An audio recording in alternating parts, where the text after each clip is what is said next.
내란숙의 윤석열이 마지막까지 1시간짜리 대국민 헛소리로 국민을 우롱했습니다. 처음부터 끝까지 대통령다움이나 진실이라고는 눈꼽만큼도 찾을 수 없는 새빨간 거짓말만 난무한 최후 진술이었습니다.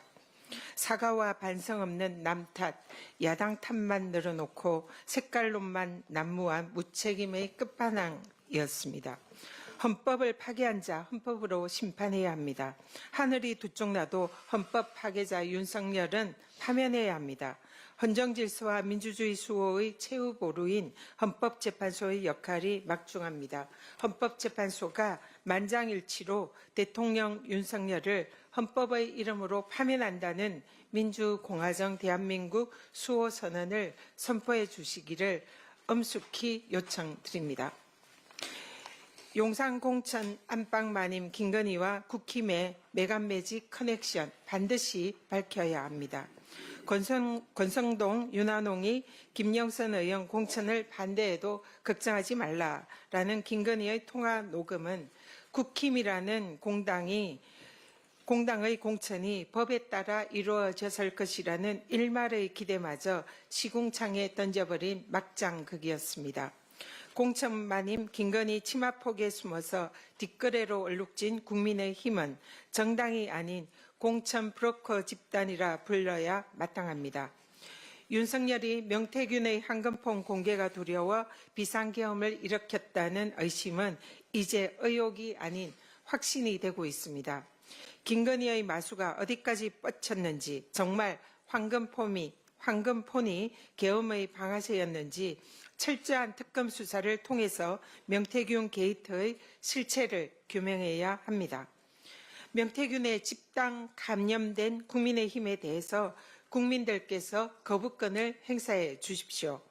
명태균에 연루되지 않은 국민의힘 의원들은 당당하게 특검을 수용하십시오. 국민의힘 내부에 퍼지고 있는 치명적인 명태균 감염을 차단할 백신은 오직 명태균 특검법밖에 없습니다.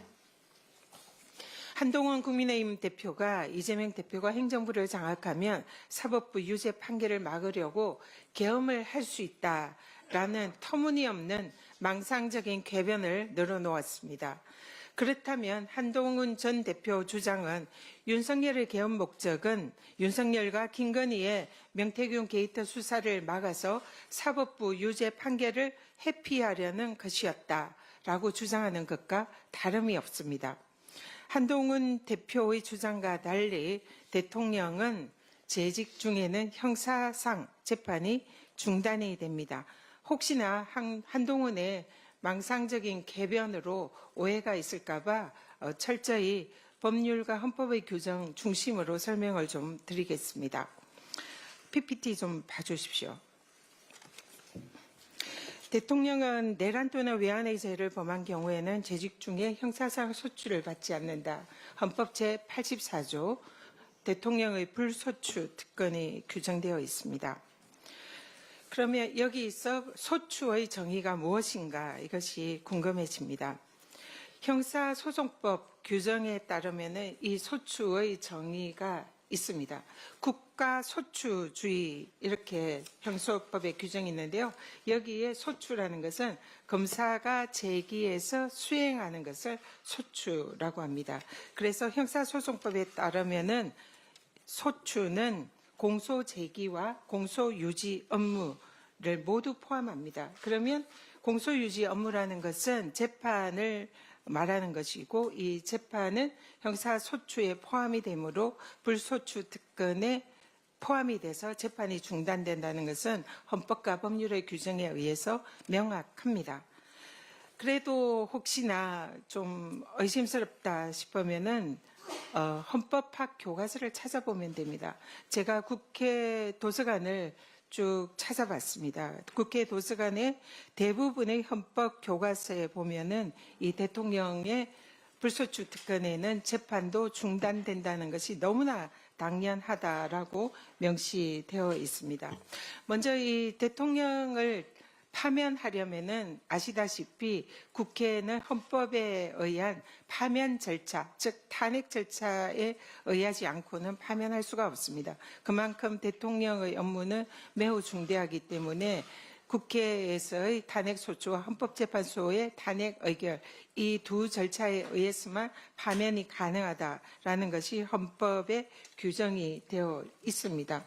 그래서 헌법에 이러한 아주 엄중한 대통령의 파면 절차는 당연히 불소추 특권에 포함이 되기 때문에 헌법교과서인 헌법강의 제가 이름은 생략하겠습니다. 페이지 867조에 보면 헌법교과서에는 대통령은 소추를 받지 않으므로 소추를 전제로 하는 형사재판도 할 수 없다. 또 소추를 전제로 하는 체포나 구속도 할 수 없다라고 명확히 적시되어 있습니다. 또 다른 헌법 교과서를 살펴보겠습니다.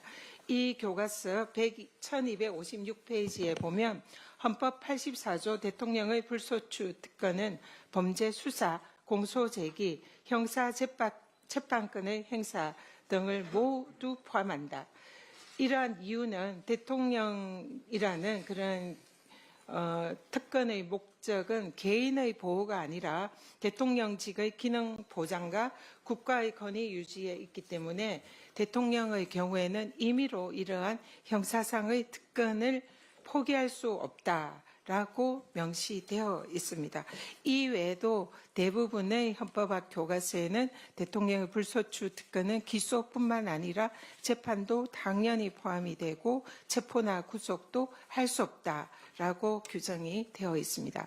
그런데 왜 윤석열은 지금 구속이 되어 있을까요? 그것은 바로 예외 규정 때문입니다. 헌법에는 불소추 특권의 예외는 내란과 외환죄의 경우에는 예외다. 이렇게 규정이 되어 있는데요. 윤석열 대통령은 그 어려운 대통령의 불소추 특권을 뚫고 내란죄를 범했기 때문에 지금 헌법재판소에서 파면 절차를 기다리고 있는 것입니다. 한동훈 전 대표는 형법만 공부하지 마시고 헌법 공부도 좀 하시기를 조언드립니다. 윤석열의 개헌과 내란에서 우리가 배워야 할 반면 교사는 헌법 수호는 대통령의 기본적인 자질이다라는 것을 말씀드립니다. 이상입니다.